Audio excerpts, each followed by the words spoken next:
Reports of a booming slave trade market in Libya have caused outrage all over the world. Videos have been circulating online showing scenes where African migrants are auctioned for as little as $400. World leaders, African Union, European Union and the United Nations are meeting minds for solution to the problem. Now, they have called on the Libyan government to investigate the matter. Let's give you details on this report. Libyan authorities have opened an investigation into alleged slave trade in the country. The power vacuum in Libya after the fall of President Muammar Gaddafi has made human trafficking and people smuggling a booming trade there. A CNN report which has caused global outcry says hundreds of people have been auctioned in modern-day slave markets in Libya for at least $400. According to Libya's Interior Minister, Al-Arif Al-Kujar, an investigative committee has been formed to gather evidence on the claims. While the United Nations is considering sanctions to fight the slave trade, Burkina Faso's foreign minister has recalled its ambassador to Libya over the reports. We must leverage the sanctions regime against Libya.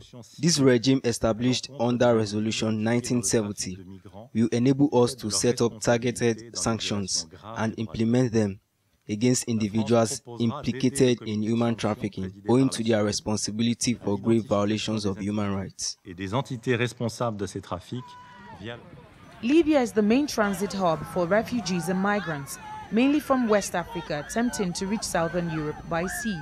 The European Union's renewed strategy to stop these migrants and refugees from traveling across the Mediterranean has led to more people being stuck in Libya without money or food. An African Union president, Alpha Conde, has put the blame firmly on the EU, accusing it of encouraging the North African country to keep migrants despite Libya having rival parliaments. All right. Let's get into the discussion proper now. With us in the studio to discuss this is a lawyer and social commentator, Olayinka Oladaniels. Good morning. Good morning. It's good to see you. Now, I wonder why it had to take a report by CNN for the whole world to go agog and say, oh, slave trade in Libya. For the past centuries, Libya has been a route for this kind of activities. And this particular, the modern day one, has been going on for years.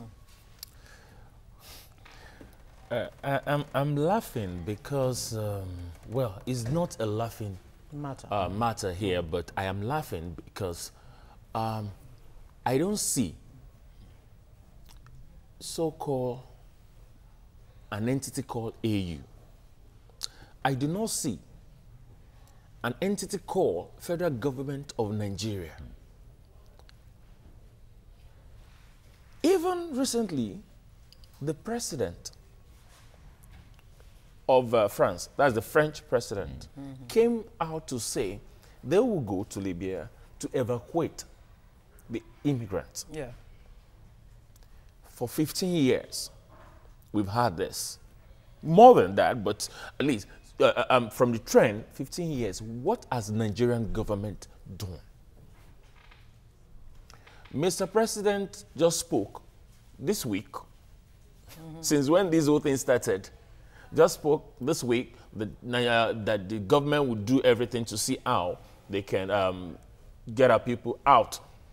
If I am Mr. President, I will pay Libya a visit.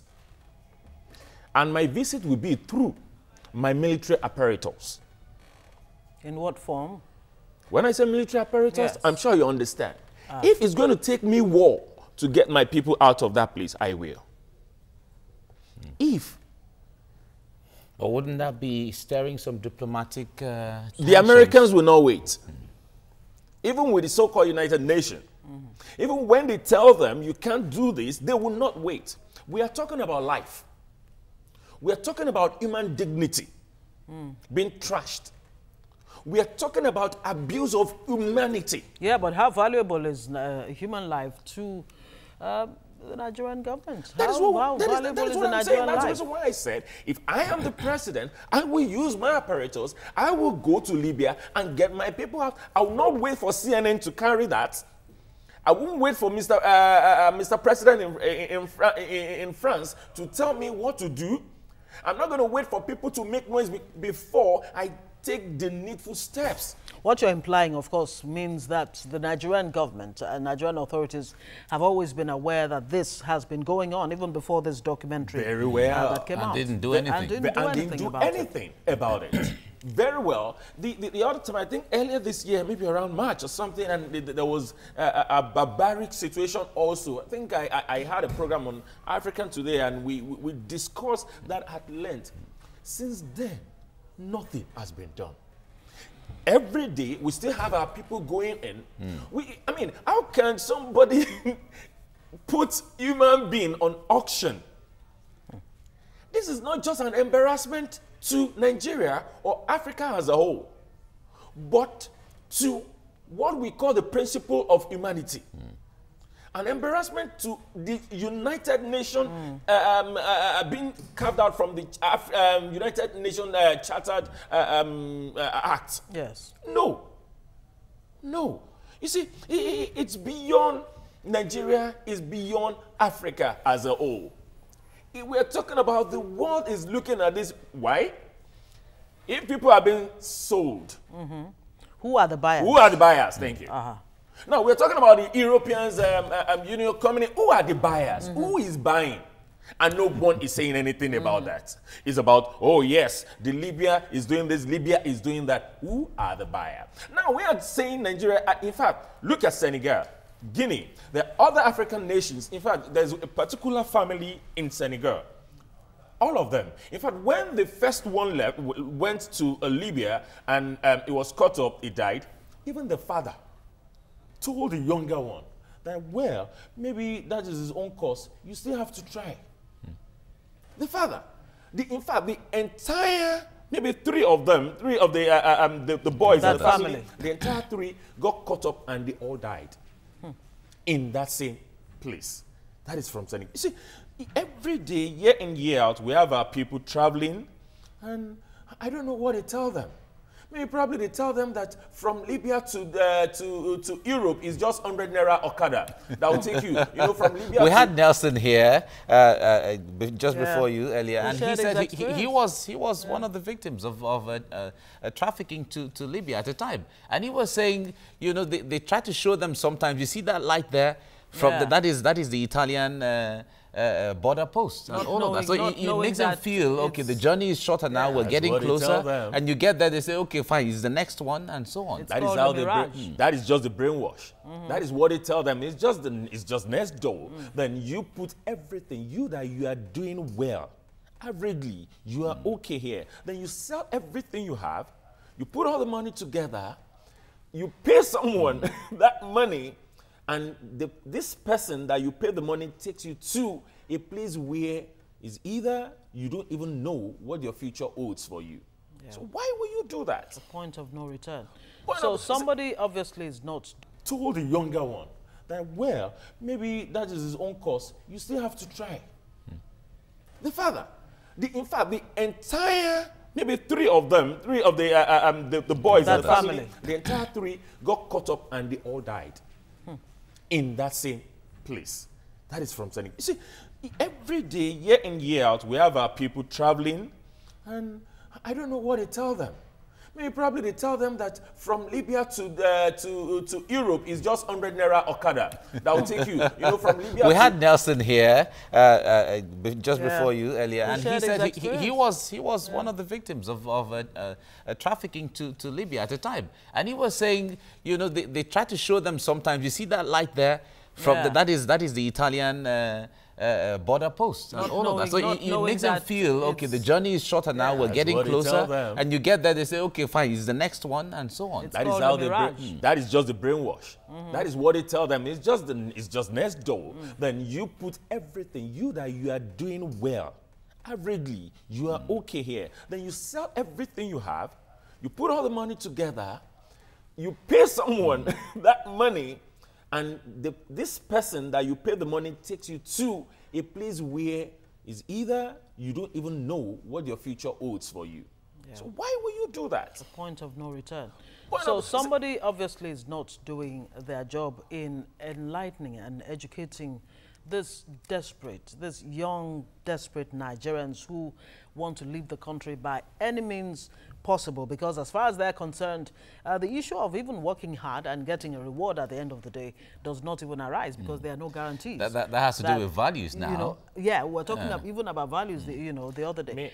What are the fundamentals, really, that are giving rise to this? Are we able to get it right there, and then it will reflect eventually at the end of the day when it comes to getting results? What are the fundamental issues here? Mr. Vice President just told us recently that it is a duty of the government to properly inform the young ones, their citizens, of illegal immigrants, and that there are some steps that should not be taken as to make sure that they have a life. But so far, what have we seen? Year in, year out. One, what has government done? Do we have jobs here for our people? No. Then they want greener pasture because they think, oh, I am 14 and there's no job for me here, so what do I do? Or I am 18, there's no job for me here, or what do I do? They don't even care about school. They don't even talk about that. They just say, okay, if I go this early. No, we are talking about those ones. Do you know that there are some that their parents are aware? Yeah. And their parents, their parents are part of the moves. The whole community is actually contributing part of the moves. So fund the project. How do you convince, how do you convince these people? How do you reorient these people? How do you transform these people psychologically, otherwise? You know, what has the government have that done? Mental shift. Over 400 years of slavery were long gone, but we have, alas, on our hands, modern-day slavery. And many Nigerians, including, of course, other Africans, are being sold every day. But this time around, the mix is that the people are handing themselves into it. Yeah, they're not forced out of there. Well, so maybe we should even say they are being coerced and being deceived to think that life is better wherever those slave masters. Allowing yourself to be told how to do it is something, because you were not forced. You know, initially, when we had the slave trade, the transatlantic slave trade, people were, they just capture you. This time around, when somebody tells you this, it is within your judgment to say yes or no. But do you have what it takes to actually decipher for yourself that this is good for me and it is not? It's still a function of ignorance. Most of the people in Libya, that it looks like the political class and government continue to allow so that people cannot take or make the right decisions. Olayinka Daniels, you're still with us. So fundamentally, we're trying to unravel exactly what is at the root of this huge migration, illegal immigration to so-called greener pasture. And then, of course, while we're on that break, we're talking about the issue of Libya, for example. Why Libya? That's the question that many people have been asking. Yes. And people are saying, is there a link between the collapse of the Gaddafi government? Of course, he eventually died in the course of all of that. Is there a link between that and what is going on now? One, I don't want to go into the Gaddafi's exit, however, well, I would say there's a minus to Obama's administration, but I won't go into that. But then, because even while Gaddafi was there, it wasn't this bad, really, but it wasn't as if it wasn't happening, because people were still migrating. Some stay and some still cross to the other side. But then, in Libya today, which government can you really hold? Because there, everybody is saying, oh, Libya government should do something. Which government? We are talking about more than one government in Libya. More than one. There's two in Tripoli. There's one that is actually being recognized by international body. Then there's one in the east. Now you have three. So who are you talking to? Okay, you talk to the recognized, international recognized government, and they can move beyond a particular jurisdiction. Why these other ones? I mean, everybody. In fact, there's anarchy. It's a place where nothing is happening. So anarchy is feeding.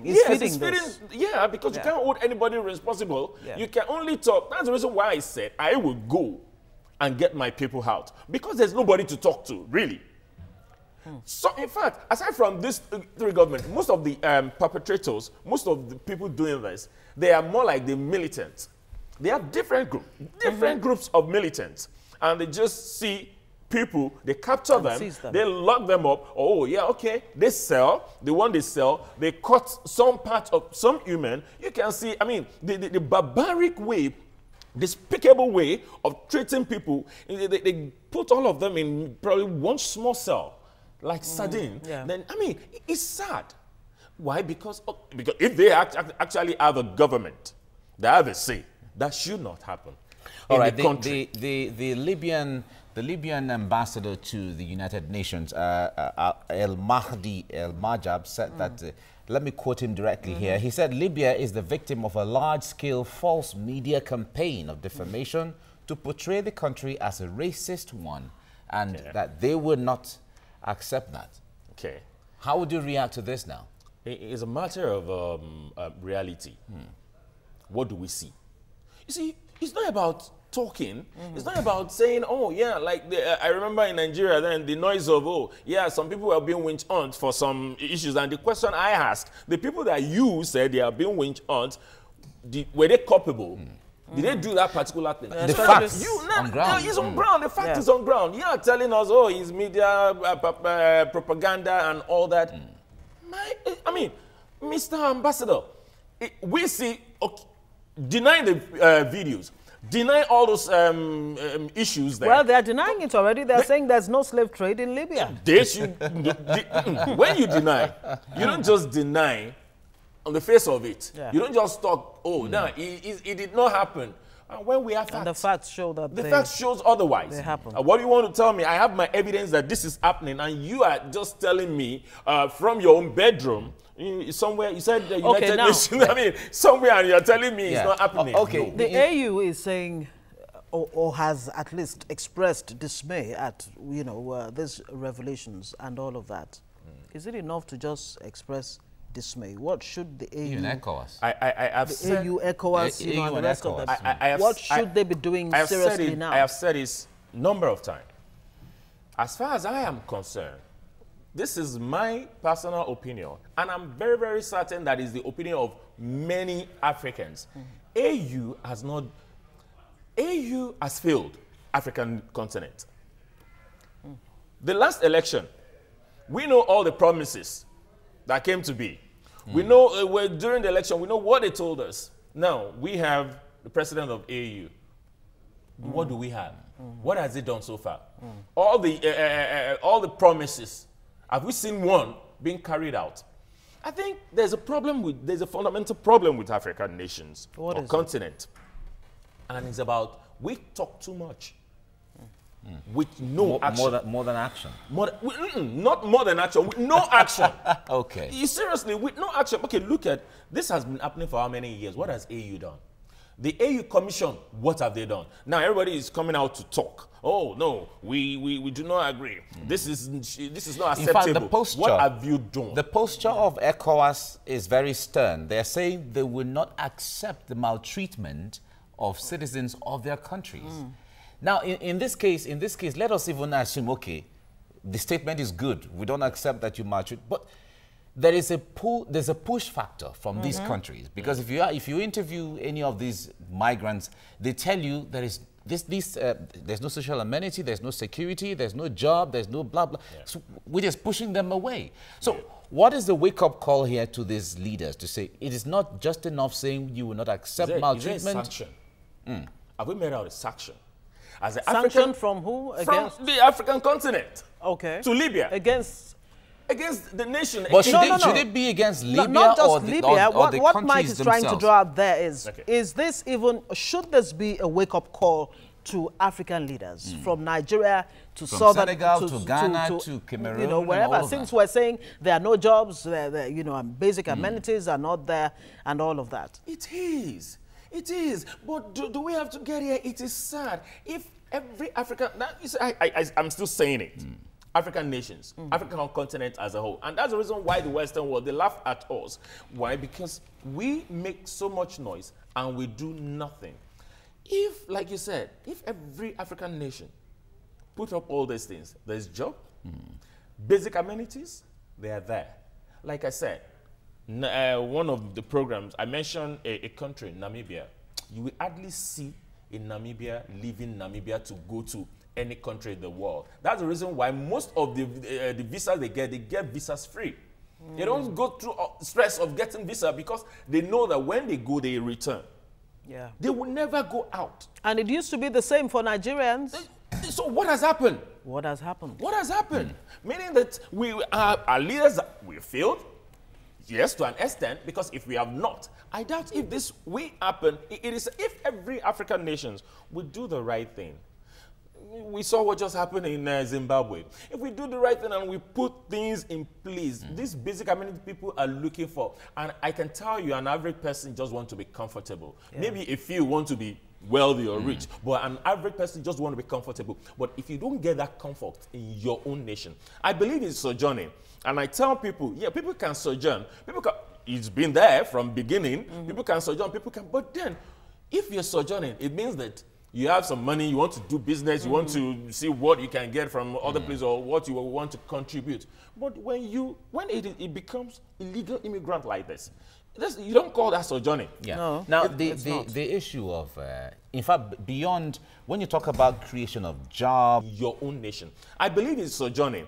And I tell people, yeah, people can sojourn. People can, it's been there from beginning. People can sojourn, people can, but then if you're sojourning, it means that you have some money, you want to do business, you want to see what you can get from other places or what you want to contribute. But when it becomes illegal immigrant like this, you don't call that sojourning. Yeah. No, now, the issue of, in fact, beyond, when you talk about creation of jobs, social amenities, social welfare, from this standpoint, those ones are even long-term, solutions. Okay. Now, Nelson earlier on, because I like to make reference to him because he owned up to say I was part of those. Very good.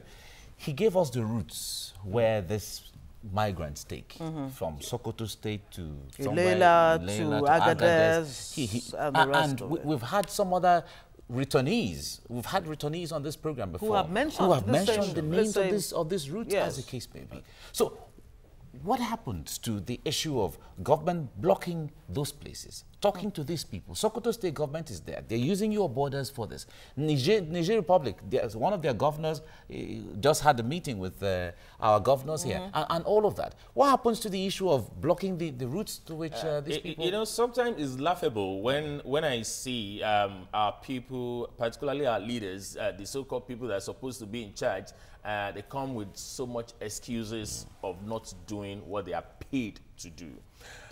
The NIS, the DG now or controller, whatever, he came and they asked him, how come you couldn't arrest Mena? And he was giving reasons why he could not arrest Mena. And that is what happens here.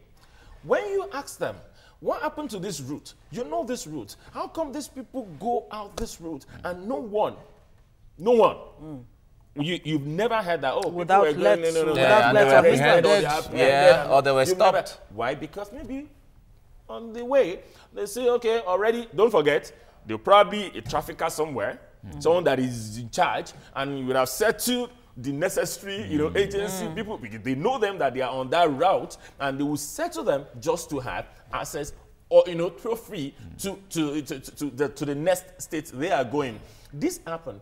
If we are serious, we're a serious government, we're serious people, that should not be told to anyone to cop such. But you know what? You mentioned the issue of who really are the buyers. Because if you have millions of illegal immigrants going out of a particular place from Nigeria and the rest of Africa on a yearly basis, if you like, and they just disappear into thin air, is there a link between this and organ harvesting that is going on in places like Asia, for example? Is there a conspiracy of silence that is allowing this to continue? It's clear. It's clear. it's clear. We can all see that there's a conspiracy somewhere.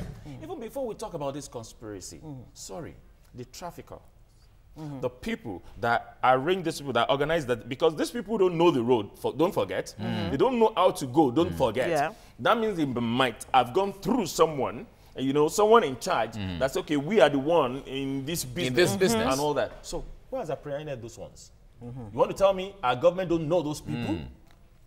The No, DSS, the DSS, the NIA. So what are they doing? But they can harass someone that, I mean, it is sad. It is sad if the taxpayers' money are being used to pay your salary for a job and you are not even doing it. Who are the traffickers? No one has been apprehended. We have not heard of any.